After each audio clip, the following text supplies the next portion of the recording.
I went to put my water bottle into the pouch in front of me, and I put my hand in and pulled the pouch out, and my fingers went into this wet garbage, something wet, and I just recoiled from that. And when the flight attendant came down the aisle, I asked him if he could remove that garbage because it was wet, and I just wanted to put my water bottle in.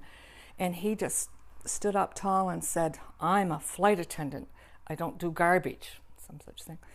And so I asked him twice, and he did the same thing again. "I'm a flight attendant, and I don't do garbage."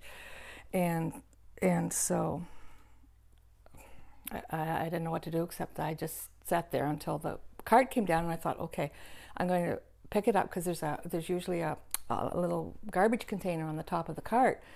And so I thought I'll put the garbage in that. So I just took my right hand and I scooped this out, and I went to put it up in that container on the cart, and I put it up and I put it on the container, and he swiped my hand away and the garbage, and so my hand came back and hit something on the way, and the garbage flew all over between Phil and I and on my feet.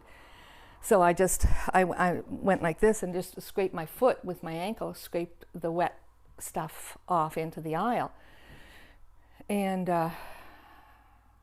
then I don't know. After that, I said to Phil, we just didn't know what to think. We were just flabbergasted. And after a while, somebody came and patted my shoulder, and it was the flight attendant, and he said, "Can I talk to you?" And I just ignored him, and he tapped my shoulder again and said he'd talked to the pilot, and he wanted to talk to me. So I just ignored him.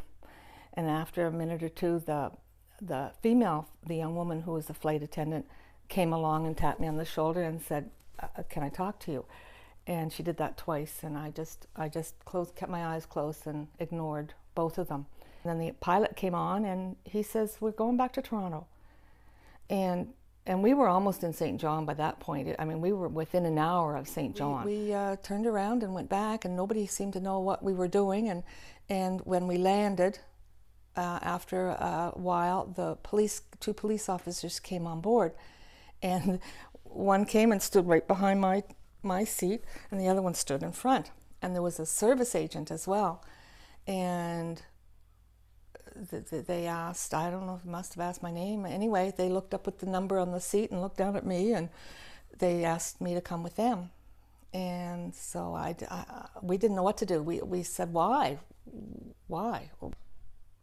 I went inside with the police and the service agent, and there were a couple of security people with them. And so we went over and walked through there where the gate is, and went over, and I had to go to the bathroom, so I just said, "I'm going to the bathroom." And I went over. We weren't far from the washrooms there, and then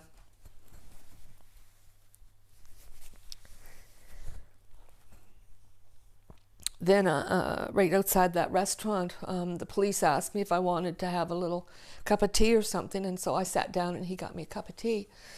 And the service agent wanted to know what was my story, what happened, and so I told him. Never did I holler at them. If they think I holler, no way. There needs to be some accountability. Accountability for that flight attendant's behavior, for his actions, accountability for being the cause of a flight getting turned around. Like, think of the money it must have cost for that flight. Air Canada is a big corporation, and they've got some work to do. Yeah.